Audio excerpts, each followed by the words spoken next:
Controlling stepdad took over my late grandparents' bookstore instead of me. So I cut contact with my mom when she sided with him. Now she's begging for my help cause he failed. Hi, so I, 28F, have been estranged from my parents for almost 7 years now. I cut ties with them after my grandpa passed away and my mother decided to let my stepdad take over the local bookstore that they ran. My father passed away when I was 3 years old from a sudden heart attack. Nobody had seen it coming and everyone was left in shock when it happened. My father's parents cut ties with my mom soon after his demise and she never saw them again. My grandparents took my mother and me in, and we lived with them for the first couple of years after my father's passing. She had been a stay-at-home mom ever since she gave birth to me, so it had been difficult for her to find a job. Even when she did find one, it was a low-paying position and she had to work twice as hard to earn the same commission and bring home sufficient income. She could have run the bookstore with her parents, but she believed that it wouldn't have a great payout in the long run and was more of a hobby than an actual job. Anyway, she worked as a saleswoman for a stationery company, and in a couple of years, she had saved enough to get a place of her own. So when I was around 6 or maybe 7 years old, we moved out of my grandparents' house and into a place of our own. Up until then, it was just me and my mother because she was too focused on her work to divert her energy anywhere else. Besides, she still loved my dad way too much, and I would often catch her looking at photos of him and crying. But after we got a place of our own, she started dating other people. I'll admit it, I was a little upset about it at first, because I thought that she was going to start putting me second. I don't know why I felt that way, maybe it was just a gut feeling, but I just felt like something bad was going to happen if she started dating other men. I used to think these things, but I never let it affect my behavior and I was always nice to her boyfriends. I also didn't let my mother ever suspect that I felt a little weird about the number of boyfriends she would bring home. I'm a progressive woman myself and I have had my share of flings and casual relationships. But I also think that if I had a child, I would probably think twice before bringing everybody home. I don't know why it never occurred to my mother, all I knew was that every other week, there would be a different guy. I don't know exactly what she was trying to do, but I didn't have a good feeling about it. I stayed quiet about it because I didn't want to make my mother feel bad.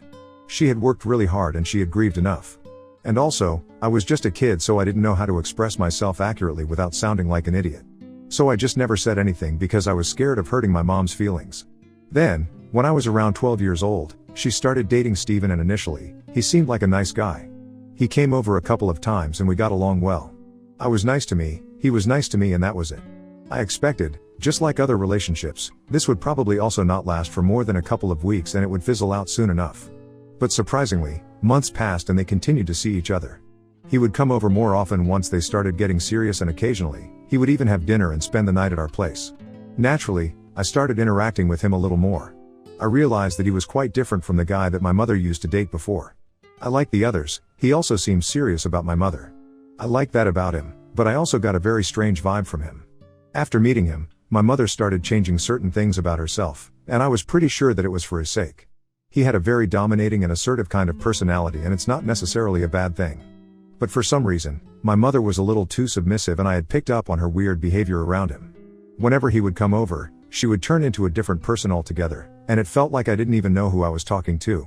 She would try her best to agree with him on everything and it honestly felt like I was watching a smitten teenager trying to impress the senior at high school.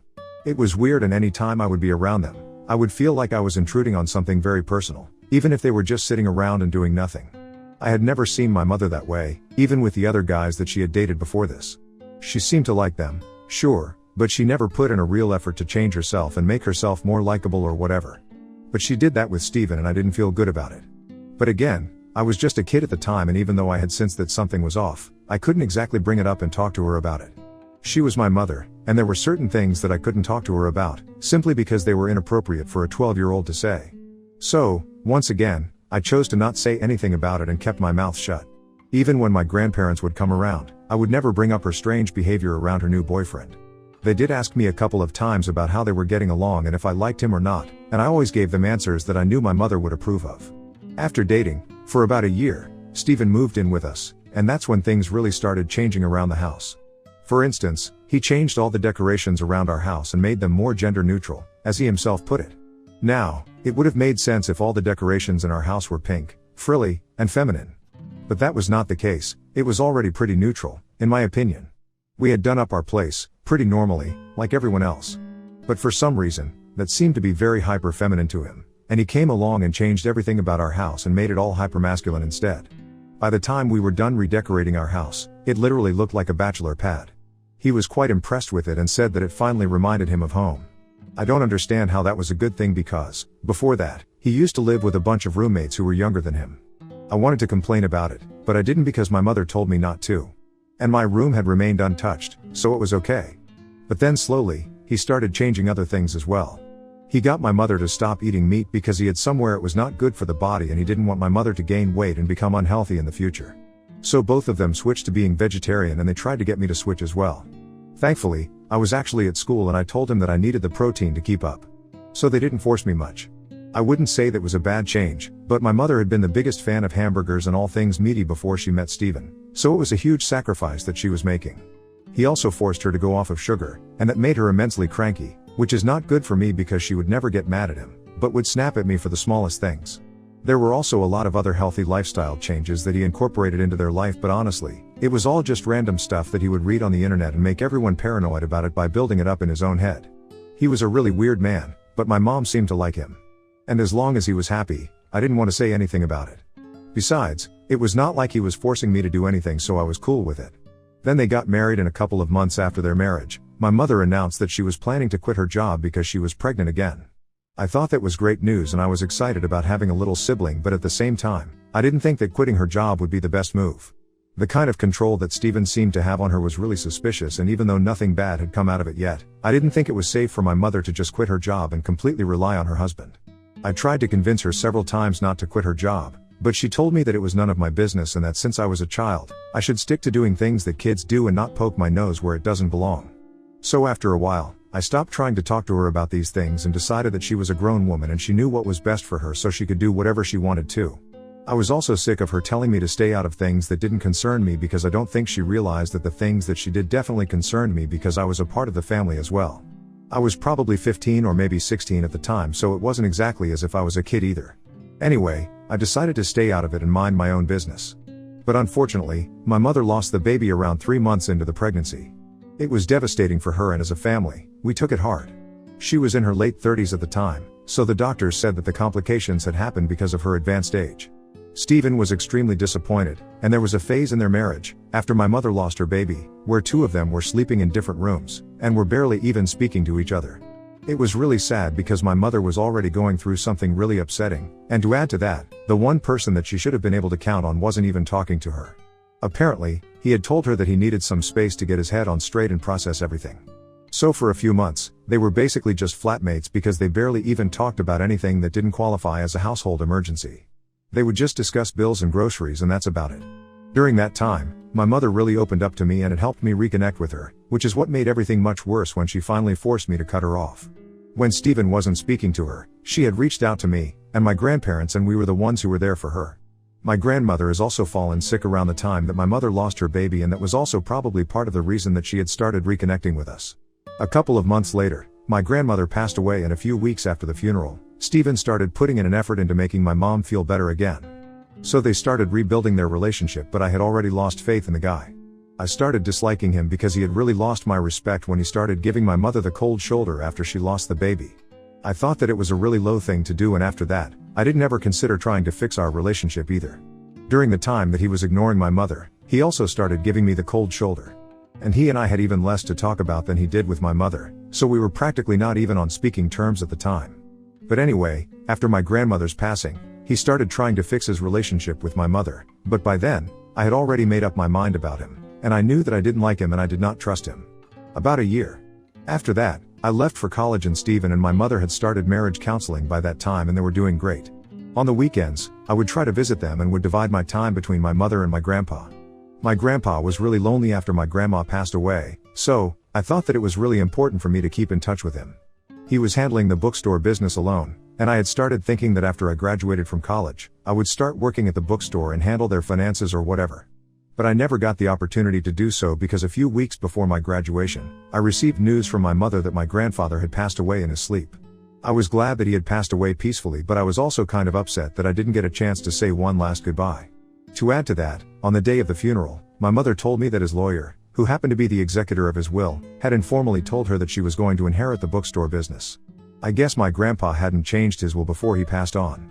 And I was apparently going to inherit the house that my grandparents had lived in, and I had spent the majority of my childhood because even after I had moved out of that house, with my mother, we would still frequently visit them.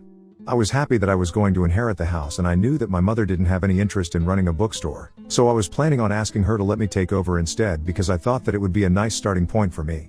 And it wasn't even as though the bookstore business was doing too badly because it would still get customers and the place was doing decent. A couple of weeks after the funeral, after the will had been read out, I decided to speak to my mother about it, but instead, she told me that she had already spoken to Stephen, and he had said that he was going to take over instead. I thought that was majorly unfair because even though, legally, my grandpa had left the bookstore to her, I still felt like she should have allowed me to run the business. I tried to tell her that I had a special bond with my grandparents, and when my grandpa was alone after grandma had passed away, I had been helping him run the bookstore anyway. So I knew the finances, and I felt like it would have been fair for me to at least be a 50-50 partner in the business with Stephen if that's really what my mother wanted.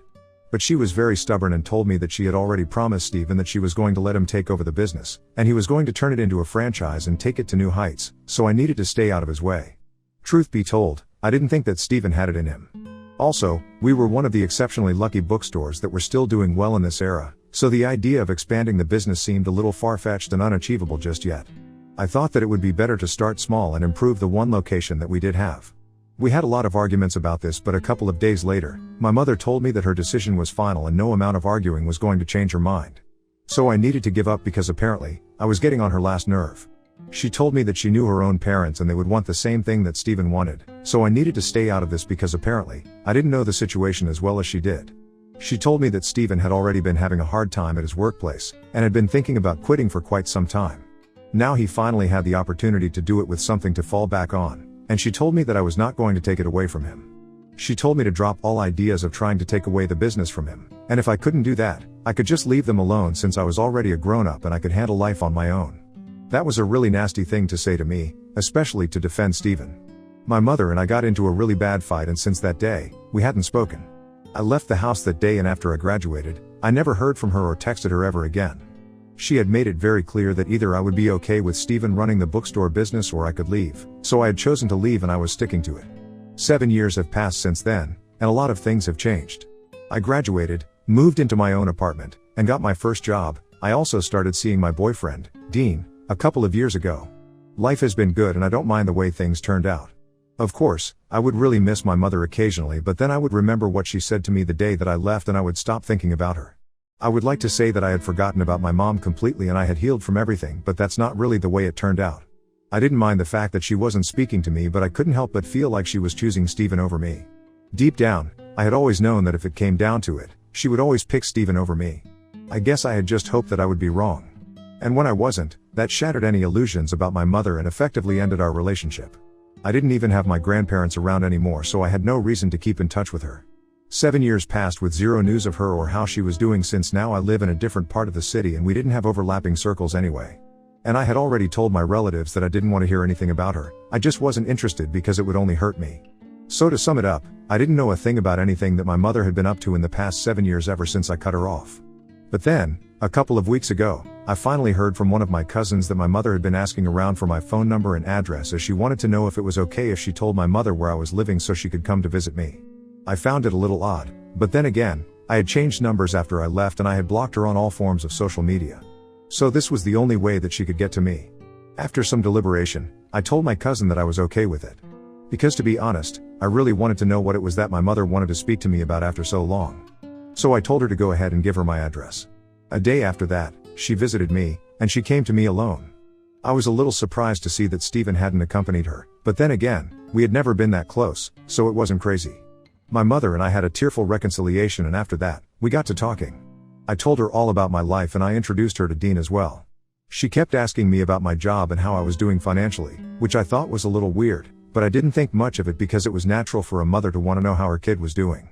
The only thing that felt a bit off about it was the fact that we hadn't been in touch for almost 7 years and all she wanted to know was about how well I was getting paid at my job. She probably could tell that I wasn't struggling because I had a nice lifestyle, which was reflected in the way I had done up my home. So in spite of that, when she kept asking me subtle questions, I started to think that maybe there was something going on and maybe she had ulterior motives to come visit me. And after a while, she finally dropped the bomb on me, and let go of any pretense that she had come over to fix things with me. She told me that she was glad to hear that I was doing great money-wise because she really needed my help. She told me that the bookstore business wasn't doing too well and Steven was struggling to keep the business afloat. His great ideas of expanding and becoming a franchise hadn't really worked out for him. Because now, he had multiple locations, but none of them were selling, and he had also taken a bunch of money from friends and family, which he now had to return. He had also put all their money into the business, but there were no returns. So they were struggling to even be able to pay their own bills. They couldn't even imagine what would happen if their friends and family started asking them to return the money that they had borrowed. They were in really bad trouble financially, so they wanted me to bail them out. My mother told me that she had come to see me because she wanted to talk to me about this. And while talking to me, she had already deduced that I made a decent income, and I would be able to help them at least a little. As if that wasn't embarrassing enough, she then proceeded to point at my boyfriend and said that since he was going to become a part of the family anyway, even Dean could contribute and help them keep the family business. I don't know why my mother thought that I was going to help her out like that, but the second that I realized that she had come here only for help and not to apologize, I decided to tell her that she could leave because I wasn't interested. Just to be clear, had he come to me with the intention of actually fixing things between us, and making up for all the time that we had lost, maybe I would have even considered helping her out. But she only wanted my money, and the fact that she had dragged Dean into this as well, that just didn't sit right with me. So I decided to tell her to leave, and we got into another fight. She called me selfish and ungrateful and said that she regretted even trying to reach out to me. And I didn't hold back either and let out all of my frustration from when I was a child. After she left, Dean literally had to help me calm down for almost an hour because I had gotten worked up. I also found it really annoying that only my mother had shown up to ask for help when it was actually Steven, who had screwed everything up. I was just really pissed off about a lot of things, and that's why I refused to help them. My mother and I had had a strained and bad relationship ever since she got married to Steven, and it had come to a breaking point almost 7 years ago. And recently, I thought things were going to get better, but they didn't, and my disappointment and anger got the better of me, which is why I turned my mother away. She didn't speak to me again until a couple of days ago. I had also forgotten about the whole episode until she called me a few days back and told me that now, they had no other option but to give up the business and sell everything because they were really struggling with money, and they had also told everyone who they had borrowed money from that the business wasn't doing well and everybody wanted their money back. She made it sound like it was all my fault and told me that had I just helped her out that day, not even for her sake, but for my grandparents, then this day wouldn't have come. But now, they don't have anything left to give anymore, and selling is the only option that they had left. I know that I shouldn't feel guilty, but I do, and I don't know. I just feel like I have let my grandparents down. I know how much that bookstore business meant to them, and God knows it meant the same to me as well. So knowing that it's going to slip right out of our hands just isn't an easy fact to deal with. I could do something now, but I feel like my mother and Steven haven't ordered it, and I don't want to go back on my word. But I also don't want to let the business go because then I would feel like a total jerk. So Ida for not bailing my parents out because the business that they had taken over instead of me wasn't doing too well? Update 1. Hi. So first off, thank you all so much for the comments on my post. I have thought about it and I have decided that I'm not going to help my mother directly. But, like you all said, I really didn't want to let my parents screw up my grandparents' legacy. They had put a lot of hard work at something of their own, and I wasn't going to allow my parents to mess that up. So I decided to get in touch with a friend of mine, and together, we decided to buy them out. I'm not going to screw my mother out of a fair price, and my friend is pretty rich since he has a restaurant business that he inherited from his father a couple of months ago. They have also been looking to expand, and they think that a bookstore plus cafe would be a perfect idea. So they're buying my parents out, and since I had approached him with this idea, I'm going to be their partner. The only thing that's left to do now is to speak to my mom. I'm just hoping that she hasn't found any other buyers yet, because that would complicate things. It seems unlikely though, since it's just been a few weeks. I'm guessing nothing has been finalized yet. Anyway, I'm keeping my fingers crossed and hoping for the best. Update 2. So, it's been 2 days since my last update, and half an hour ago, I just got off a phone call with my mother. I told her all about the idea that my friend and I had, and I mentioned to her that this would be a purely business deal, and that's it.